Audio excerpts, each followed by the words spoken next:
What is up there, everybody? Citrus Aviation here for yet another video, and today we're going to talk about the Gemini Jets April 2022 diecast model aircraft releases.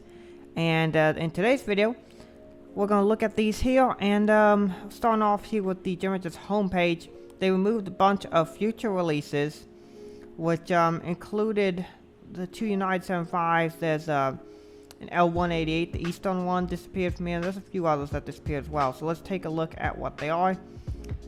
From last month, the March set, there was only one model that sold out, and that was this one here, the American 757-200 in the chrome livery. This one looks really nice. I'm looking forward to getting my version of this plane. So let's zoom in and take a look at what we have. And this is a really good release, as you'll see. But we're going to start with the Air Canada CJ900. This is a re-release from the first release, which they made in December of 2017. The registration of this plane is Charlie Golf Juliet Alpha November, and it is $47. Now, I will give Gemini Jets a little credit here. They have reduced the price of their CRJs by $1. It used to be $48.95, it's now $46. I'm sorry, it used to be $47.95, it's now $46.95. That's still too expensive, but a dollar price decrease is appreciated. Next up, we have an Alaska Airlines Embraer 175LR, and this one is November 186 Sierra Yankee. And this one is a SkyWest operated one, as you can tell by the registration. Now that is a pretty cool rig to put on your 175. And I don't know if the last one was a SkyWest registered one as well. I'm sure someone could comment, but this is a re-release just like the Air Canada was. This was, I want to say, a May 2018 release, or it may have been June, but it was right there in that 2018 time frame when Gemini just did the last three 175s. Gemini just did the American, the Alaska, and the United Old Livery 175. And then in 2021, I think it was, we got the United New Livery. Actually, that was 2020. We got the United New Livery. Now, Gemini Jets is redoing the 175s. So it just did an American one. They're now doing Alaska. I suspect we'll get a United one here soon. And then hopefully we get Delta. Hopefully that happens, because that's never happened before. They've never done a Delta one for whatever reason. But hopefully they finally do it. So two re-releases to start off. But these are both regional jets that a lot of people have wanted. Next up, we get an Alliance Fokker not a 100, it's a 70. This one's in a special livery. Vickersbury, this is yet another sports team livery. I think we had the 100 last month, didn't we? Yeah, we had a 100, and this one is now a 70, slightly smaller variant of the Fokker. But still cool plane. Basically the same class of aircraft as a DC-9 or a 717. But yeah, Alliance there. Next up, we have a plane that a lot of people are excited about. Another re-release. This one is the American Eagle CRJ-700ER. Now, this one is slightly different from the previous one. This one is a SkyWest registered one. You can see there, 706 Sierra Kilo. The previous release was an Envoy Air variant. And this one's also $46.95. Pretty good plane. A great re-release by Gemini Jets. The first one was made all the way back in 2015. I believe that was a January 2015 release. So great that Gemini Jets is finally doing a re-release just 7 years later of an American Eagle 700. So that's really good to see. But really nice to see that. Next up, we have two planes. They are basically the same, but you know, one flaps down, one flaps up. We have the Easton Triple 200ER. November 777 Kilo Whiskey, I think? 771 Kilo Whiskey, but still. Pretty cool plane. New livery as well. Gemini just did the Easton 76, and here's now the 777. I'm still not a big fan of this livery, but it looks alright. I think it would have looked so much better and much cooler if it had been the entire aircraft that had this pattern on it. I think that would look really cool. But they didn't, so I'm not a huge fan of that. This kind of just looks a little lazy. You can get the regular version. That will set you back $61.95, or this here flaps down one will set you $65.95 back. So that's pretty expensive. Now, I do recommend buying from a retailer or not from the Gemini Jets website, because you will get about 20 or 30% discount from a retailer. Next up, we have an Emirates Airbus 380. This aircraft registered Alpha 6-Echo Uniform Victor for $70.95. That's a ridiculous amount of money.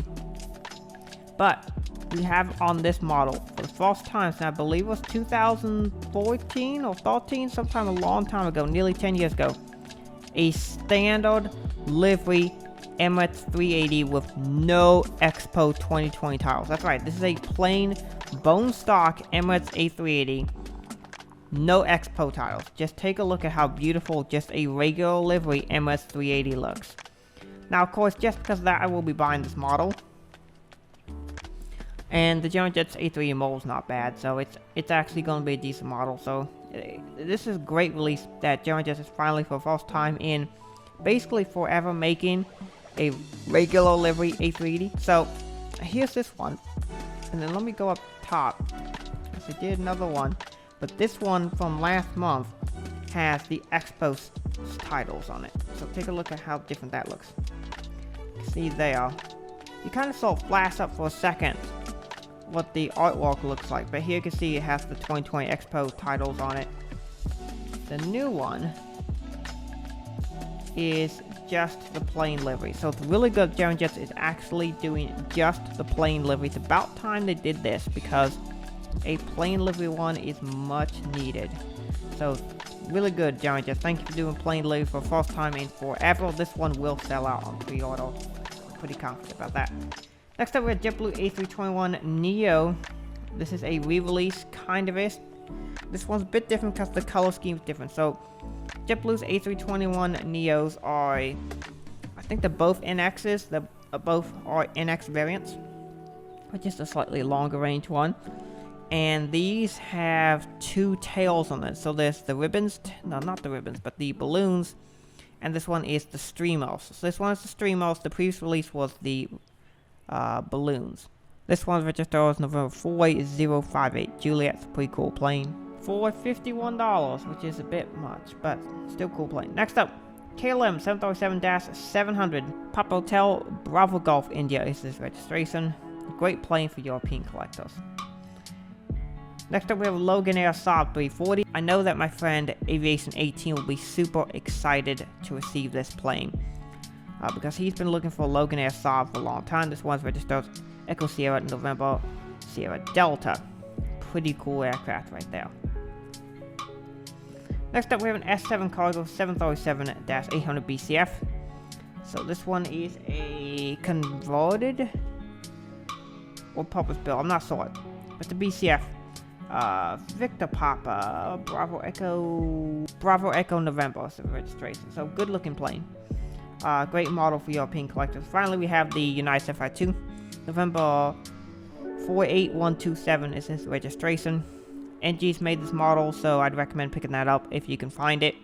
I personally have that one coming with a big box that's coming from the RM model store. That will be from that October set. NG's version came in the October 2021 releases, and now in the April 2022 releases, Gemini Jets is making their variant. So this model is still going to be good, because the Gemini mold is still pretty decent, but the NG model mold is superior. Finally, we have a United States Air Force Lockheed C-130 Hercules, and this one is for the Delaware Air National Guard. So pretty cool looking aircraft right there. This is a C-130H, the newer variant. This will be a good model. 200 scale. Smaller release than 200 scale, but still good stuff here. Some of it is re-releases, but first off, we have a British Airways Concorde. Golf-Bravo Oscar Alpha Alpha is the registration. This was, I believe, the first Concorde, or at least the first one in the registration series, I believe, 6 or 7 that BA had. This one is $108, which is pretty expensive for that small of an airplane. Next up, we have a plane I'm excited about, the Delta A321 Neo, November 501 Delta Alpha. This is probably a plane I'm going to pick up. This would be a really nice model. And of course, the plane itself will be really nice. And I'm just going to say this right now, I am going to be flying on one of these in the near future. So I'm going to be on one of the first Delta A321 Neo routes, which is really exciting. So stay tuned for that content. Next up, we have in Eastern Metro Express, the Javelin -8 Twin Otter. This is the second release of the Twin Otter. First one was the Allegheny, and the second one, this is November 930 Mike Alpha. Pretty cool aircraft. I'm really excited to see which other versions of Twin Otter they're doing, but this looks good. Next up, we got the Emirates 380. This one is in the UAE 50th anniversary. Alpha 6 Echo Victor Golf is that registration. Next up, we have a Hawaiian Airlines A380 200. November 388 Hotel Alpha. Great model. I'm sold to be very nice in 200 scale. I would like a 400 scale release because I need this for my Las Vegas updates. Next up, we have a Gulfstream G650. This is the 4th release that NG has made. Registration November 654 Golf Juliet. So the 654, obviously 650 being the aircraft, Golf Juliet being Gemini Jets, and 654. The 654 representing 650, and the 4 being the 4th 650 release. So pretty cool plane. I might pick this up. It looks like a good livery. I think the other first 3 liveries were better, but this one still looks good. Next up, we got the United Max 8, same one we had in the December-January set. This one is in 200 scale though, November 27251. Great model, not one for me though. Something that's a note about the Gemini Jets Max are that they weigh a lot. These are heavy planes. Like, they're quite heavy for a 200 scale model. In fact, these are about the same weight as what a 200 scale 777 weighs. So there's quite a bit of model and there's quite a bit of metal. Of course, they do still come at that very hefty $101, which is unacceptable to me. Now, the 75 is a bit more expensive at $105. This one's the same model that we got in 400 scale this month. So if you want the 200 scale version of that, there you go. I might pick this up because I do have quite a few United 752s in 200 scale. Then we get the KC-135R that we got last month from Seymour Johnson Air Force Base. Pretty nice airplane here. I'm looking forward to my 400 scale variant. And so that's it for this release set. I think this is a really nice release set with planes from around the world. Not really so much for the Asians, but for the Europeans and the Americans, there's a ton of good stuff here. I think this is a good release set. In terms of what Gemini Jets' main market is, I think they definitely hit it on the nail here. Definitely comment below what your thoughts are on these releases. Thank you so much for watching. Have a great rest of your day, and God bless you.